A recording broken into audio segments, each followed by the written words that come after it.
Hi everyone, welcome back once again. This is our fifth podcast, and today we have our very special guest with us, Ben. He's a nutrition expert and a health coach. So today we're going to know about his life, that how he started his journey in the field of this workout. As you can see, he's very young age, and he has achieved a lot of things. So Ben, just give a quick introduction about yourself, that how you started, and what is the things motivated you to enter into this field. So I got started into nutrition and fitness through lockdown, with the COVID pandemic obviously changing everyone's life. I thought I would but and start educating myself more about the specifics of nutrition and training so that I could better achieve my goals. And then that led me into wanting to help other people achieve theirs. My background is in martial arts, so that's where I started my whole journey, and knowing the more advanced nutrition principles has really helped me come on um, with my own goals, and now I can help people achieve theirs and help them achieve a better lifestyle. That's wonderful. At what age you started your martial art journey? Like, you I were already focused in this, like in the field of workout or martial arts, and this is how you entered the field of this workout and train people to achieve their goal, their fitness journey. So I started my journey as a martial artist whenever I was very young. I was only 6 whenever I started in martial arts, and it sort of got more and more serious as I turned sort of 13 to 14. And now I'm nearly 18, and it's just taken off from there. So I started getting into the gym myself when I was about 15, and started taking my training seriously, started looking at what I was eating. But like most people, I sort of knew roughly what I was doing, but I was just following advice from people who told me they knew what they were doing, but really they were doing the exact same thing. I was sort of getting stuck in a rut, and that's what happened to me.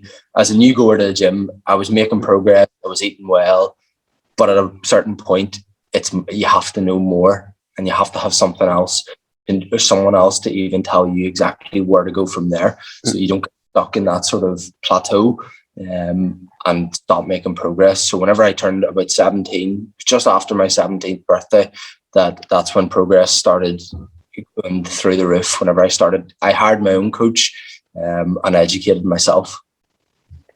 That's great. So because like here in our podcast, like a lot of audience we have, they are young. They wanted to see their fitness journey and they wanted to be a fitness coach or health expert. So as you have started at such an early age, what are the experience you have gone through the journey? Like, what are the challenges you have faced? Because whenever we started some sort of any domain, like I started when I was started my journey in the field of fitness, nutrition, and that I was little fat. I was not that fit. So that was the entire motive of me in starting this entire workout journey. And this is how I transform my body and get into this field properly. So what advice you want to give to the upcoming nutrition, as you are a very young age, you are providing coachings, giving coachings to people. So what you suggest to them, that how they should start and what are the things they should focus more on? Ask questions to everyone who knows more about the subject you want to know about than you. I ask questions. I pester fitness experts, nutrition experts, performance experts. Pester them with questions. It won't annoy them. They're happy to spread their knowledge, and if it does annoy them, whenever you ask, then ask someone else. They're not worth your time. But keep asking and keep pursuing.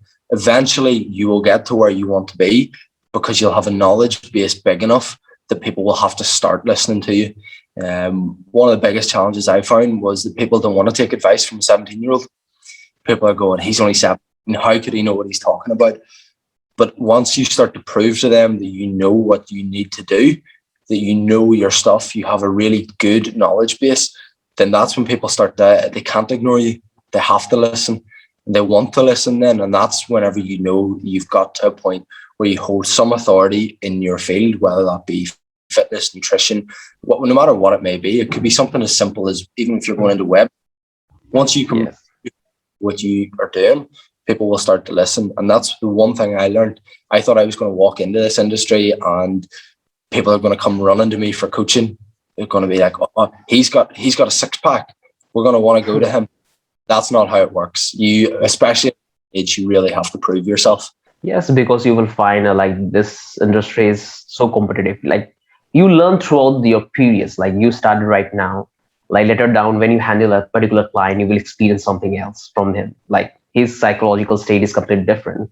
So as we always, those of you guys who are listening to this podcast, as you know that we always talk about that. You have to be in the process. Like no matter whether you are starting early or whether you are in the age of your mid careers, you always learn no matter how much knowledge you have, but still you will learning while you handling your clients.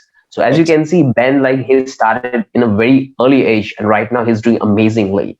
Like he providing consultancy, as you heard that how what Ben said, that when he started, like he is so young, people's like thinking that how he going to provide the knowledge, the advices, but right now he's proving himself. So ages doesn't matter, it's all about you learn a lot.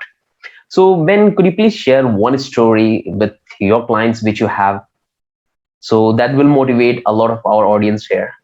yeah, well, there was a guy that would have been a couple of years older than me in school, and he wouldn't have been the most confident guy. He would have been very shy, very quiet, and he would have been in the gym religiously since he was maybe 15, training really, really hard, and like he wasn't making any progress at all.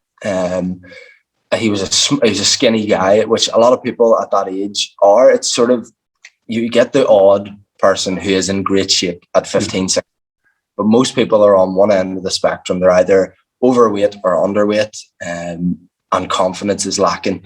Because in both of those positions, you can understand why confidence won't be at its highest, because they're maybe training, they're doing their hardest, but they don't really know where to go, especially whenever they get stuck. So this particular client came to me about 7 months ago, and he came with thinking he knew what he was doing in the gym. And what we did was we completely stripped it back to a simple process, simple compound movements with some accessory movements, just to get him used to it, focusing on form first, focusing on getting the intensity right. And gradually we built up the volume, so the amount of sets, the amount of reps that he was doing. But that's only one part of it. You can never, ever out-train a bad diet. If your diet is not where it needs to be, at least with a high enough protein intake over the day. Now, there is obviously more specifics to it about going into when you're timing your protein and how much serving, what's your serving size of the protein you should have. Generally, set yourself a good protein goal, about 2 grams per kilo of body weight. And in this particular instance, as he was underweight, we had to be in a caloric surplus. So we had to be eating enough food for him to be able to put on weight. That's something that I think a lot of people are scared of, is eating too much and gaining weight, seeing the number on the scales go up, because they don't want to get fat. Everyone nowadays just back. And you have to be aware that as much as, yes, 6 abs, itching, you have to have the tissue there, you have to have the muscle there, so when you can show it off. So about making sure that your nutrition is there, you're in a caloric surplus if you're underweight, or if you're overweight, in a calorie deficit first, and making sure the protein is set high. This client now, actually this morning in his check-in, his big win for the week was he was able to go into the gym without any, without being unsure, without being unconfident that people were looking at him, without being insecure about it. And I think that's the thing. He's still in a process. He's still in his journey. So am I. So are we all. We're all going to be in a process. We're all going to be in a journey. It's just about to love the journey. Set yourself goals, have the goals, but love the process. If you don't love the process, you're never ever going to get there. And now, weight training and gym work may not be for everyone. There is a process for everyone. There's always a journey that will work for you. That's wonderful because, yeah, as you said, that process is everything. Whether you want to put on the weights, whether you want to put down the weights, you have to know that how your body functions, how you have to take your body, what are the exercises you have to include in your workout. If you are a trainer, that's just like in your case, like you have an absolutely incredible knowledge. Like the way you have explained, the way you have just guided your client is absolutely incredible. So guys, those of you listening, is that you have to trust your knowledge. You will learn over the period while you handle your clients. So this is what you have to focus more on. as you guys a lot of times say is that we're not able to deliver our best. So first you have to trust on yourself that whatever you are doing great. And over the period, you will learn a lot of things. As you see that when how beautifully he managed, like how he understand the person, that what kind of condition he was in, like how he was working out, and according to that, he planned the entire meals, entire routine, entire compound exercises, whatever exercises he mentions. So, Ben, one advice you want to give to our young fellows, like I got one specific questions for you. So, like a guy is saying that he is like above 65 Yeah. and he wants to increase the weight. He's 6'5" height and he wants to increase. What do you think? Like what ideal exercise or nutrition plan he should follow so he get his goal? So the way I would work out what calories you should be on is weigh yourself day one, track your food for about 3 to 7 days, if you can, and track it accurately, either using an app or a pen and piece of paper. Weigh yourself again after you finished your tracking food. So say again on day 4. Always weigh yourself at the same time in the morning. Get up, go to the toilet, weigh yourself. So you have an accurate weight every time. Whatever calories you have consumed in that period of average of the day, if your weight has stayed the same, increase those calories by about 150 a day, and do the same when the weight loss stalls. So if your weight gain stalls, so if you get to a point and you're not putting on any more weight, increase your calories by 100 a day, 150 a day. See how your body reacts. There's no set calculator for this. There's no set equation.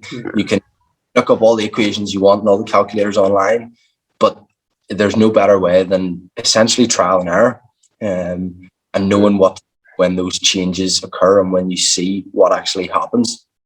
In terms of training, depending on your experience within training, if you're new to the gym, my advice would be to focus on your main compound exercises first.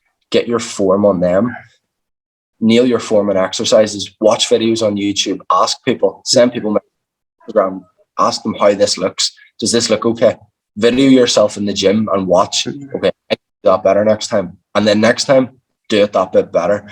Don't worry about adding the weights week on, week out. Focus on form. Allow your muscles to adapt to the stress of those change in movements. And then you at progressively overloading week on week. So that would include adding either reps, weight, or depending on how you're recovering and how you're progressing. So as you get seen that, like how this is the way you have to actually do, like what a knowledge he has. So Ben, like what is your future plan? That how are you going to take this your fitness journey to the next level? That what you are planning to do there on that? As you started at the very early age, like you have a good exposure, you have a good industry exposure. So how you want to plan to take your career into this field? How far you want to take it? And what's your strategy which you're going to implement on that? Because a So lot of young fellow want to start their career and into this field. So they want to have a glimpse at what they should follow to start their journey, to get the clients, to have a sustainable growth. yeah, so really my goals for my first goal is to help 200 people achieve their goals. Mm. So far I've worked with 150, so I'm working towards that goal of 200. That's my first thing. I set goals. I set small goals. I set sort of longer term and then really long term goals.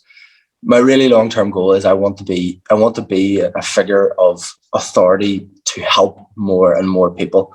The money and the exposure is a great thing, but if that's where you're in this industry, if that's why you're getting into this field, it's not for you. I hate guy. Is there money in it? Is there exposure? Is there fame? Essentially, yes. At a point, there will be, or there could be, if you capitalize on those opportunities. But that's not why you should be getting into this. You should be getting into this for, first of all, your love of the sport, your sport or your training, and your interest in the actual knowledge base behind nutrition and training and the science behind it. Like I work and it doesn't feel like work because I enjoy it. I learn every time I do a check-in. I learn every time I program a workout or set up a new client or have a chat with them, and understand that there is more to this industry than just what exercises to do and what to eat.